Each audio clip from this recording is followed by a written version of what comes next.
FM Sell-Off. Kemudian yang ketiga, ini yang namanya al-mujahadah nih. Muqaddimah ibadahnya orang-orang terdahulu itu, makanya kalau mereka ibadah maksimal hasilnya itu.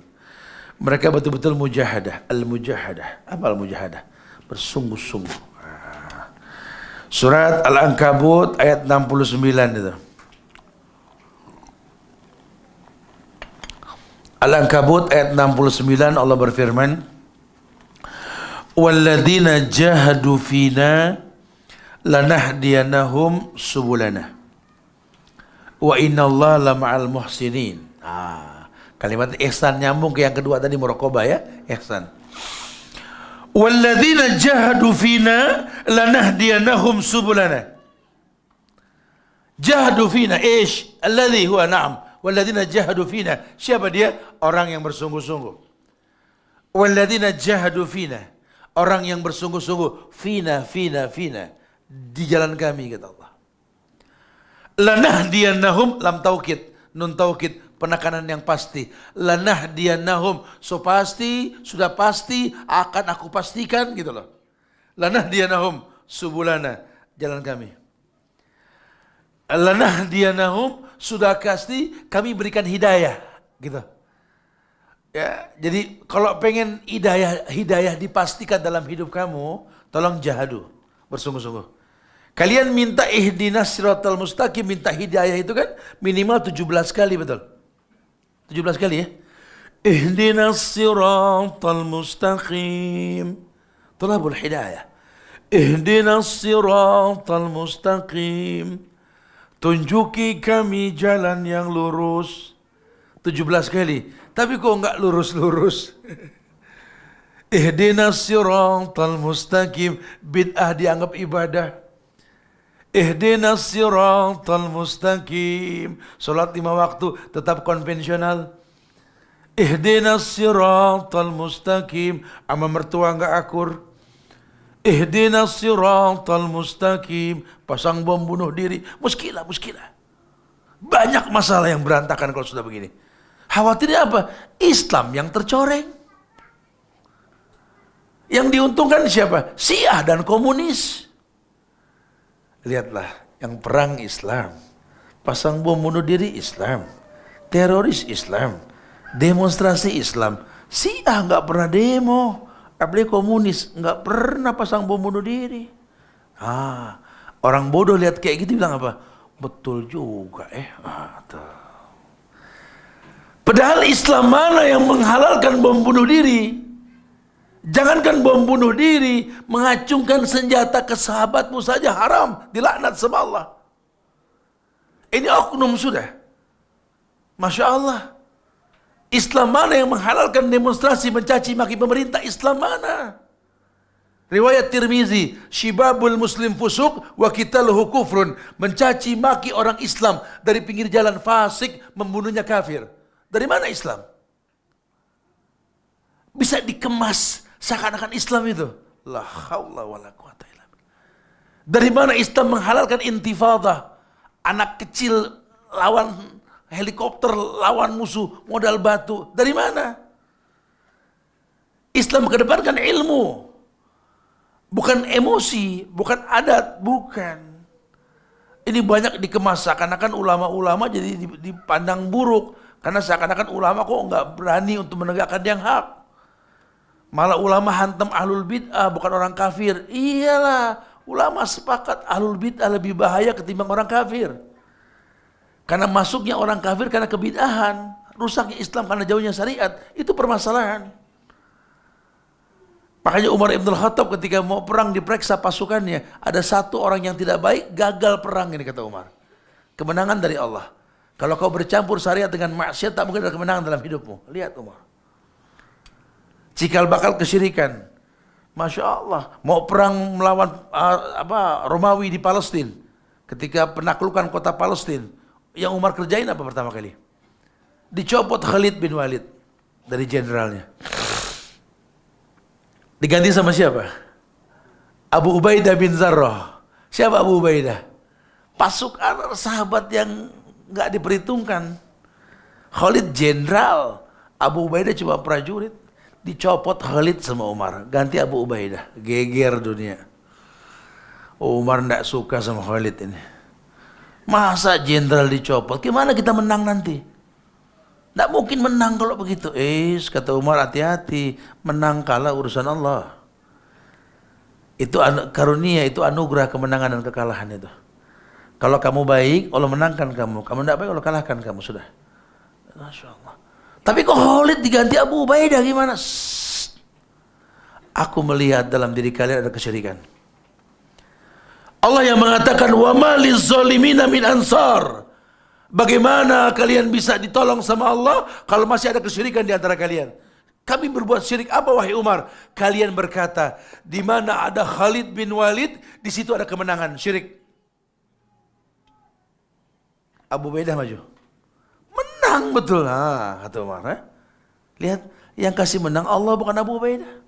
Nabi pertontonkan, Nabi itu punya baju besi yang dipakai buat perang. Itu kalau baju besinya sekarang ada, waduh, heboh bawanya itu. Pakai pengawal lembong jenggot saja dikawal katanya.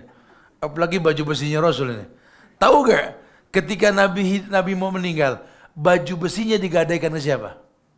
Yahudi. Itu kalau kejadiannya 2019 ramai itu. Ya Allah, kalah dah kita. Baju saktinya Rasul dipegang Yahudi gitu kan. Nabi pertontonkan bukan baju yang bikin menang.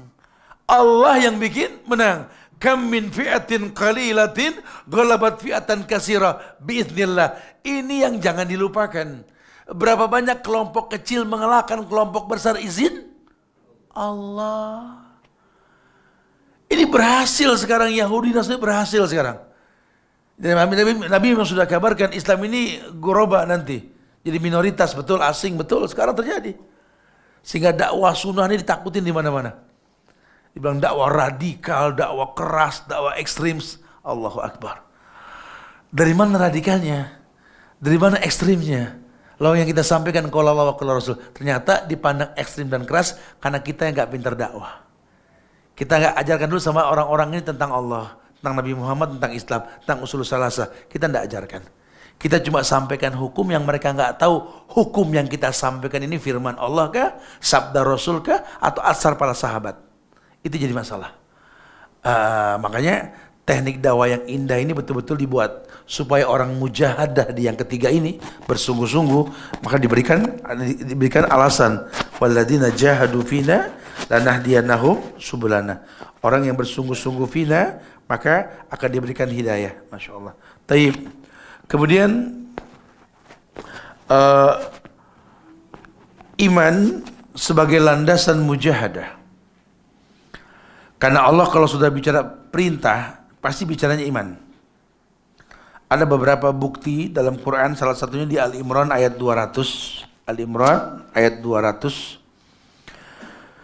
Ayat tentang sabar, ya, karena kan kita isti'anah dengan sabar dan salat. Wasta'inu bis-sabri was-shalah. Ayat itu mengatakan ya ayyuhalladzina amanu isbiru wasabiru warabitu wattaqullaha la'allakum tuflihun. Tuflihun adanya di mana? Azan. Hayya 'alas shalah, hayya 'alal falah, la'allakum tuflihun. Mari kita sholat, mari kita sukses. Itu kalau yang hubud dunia berat dengar ajan lagi kerja, Allahu Akbar Allah, ya Allah udah johor gitu loh. Salatu khairum minan naum, ya Allah udah subuh lagi ya. Ya kalau imannya berantakan, informasi azan itu nggak menyenangkan. Tapi kalau iman stabil, intizar pun dijanjikan pahala dalam Islam, betul? Anda sholat, Anda intizar, pahala sholat berjamaah. Simahnya kelihatan, betul-betul terasa. Orang merasakan sholat itu apa kata Nabi? Ya Bilal, arihna bis sholah. Dengar hadis ini. Ya Bilal, arihna bis sholah. Bilal. Istirahatkan kami dengan sholat, kata Rasul. Dulu bahasa Nabi ke Bilal, arihna, istirahatkan kami. Ya Bilal, ij'al salataka tamasyatan lak. Ya Bilal, jadikan salatmu tamasya hatimu. Masya Allah. Makanya orang kalau habis salat mukanya ceria. At-tabassum biwajhika li ahika sodako. Kita enggak, habis salat nyurung. Nah ini akhi, antum kan? Orang siapa yang mau ikut sunnah kalau begitu? Kita ditekuk muka, Masya Allah. Ya. Dulu kata sahabat Yahudi Nasrani, melihat muka kami para sahabat bisa masuk Islam. Kata Abdullah bin Mas'ud. Yahudi Nasrani melihat muka kami para sahabat bisa masuk Islam. Baru ngelihat. Antum tahu masuk Islamnya Sa'ad bin Mu'az? Pernah dengar nama Sa'ad bin Mu'az? Petinggi Madinah ini sebelum masuk Islam. Meninggalnya di Uhud. Sa'ad bin Mu'az ini. Dia masuk Islam karena apa? Karena terdawai oleh Mus'ab bin Umair. Anak muda yang berdakwah ketika Nabi belum hijrah. Siapa Mus'ab bin Umair? Pemuda yang punya penampilan good looking. Dia punya aroma tubuh itu 100 langkah orang belum sampai, dia sudah cium baunya. Atana Mus'ab. Mus'ab datangnya, wanginya dia, tampannya dia. Kata Sa'ad bin Mu'az waktu dia masih agama kafir, lam arahu ka'annahu min rijalil jannah. Dia ngelihat Mus'ab, dia bilang apa? Lam arahu ka'annahu min rijalil jannah. Aku belum pernah ngelihat pemuda seperti ini. Ini sih penghuni sorga. Jadi dia belum cakap, belum bicara, tapi dia sudah bisa bikin orang senang. Di kita nggak ada ini sekarang. Malah adanya di ahlul bid'ah. Ahlan, ya Allah, apa kabar? Masya Allah, sehat ya? Kalau gitu, wah, mana? La haula wala quwata illa billah.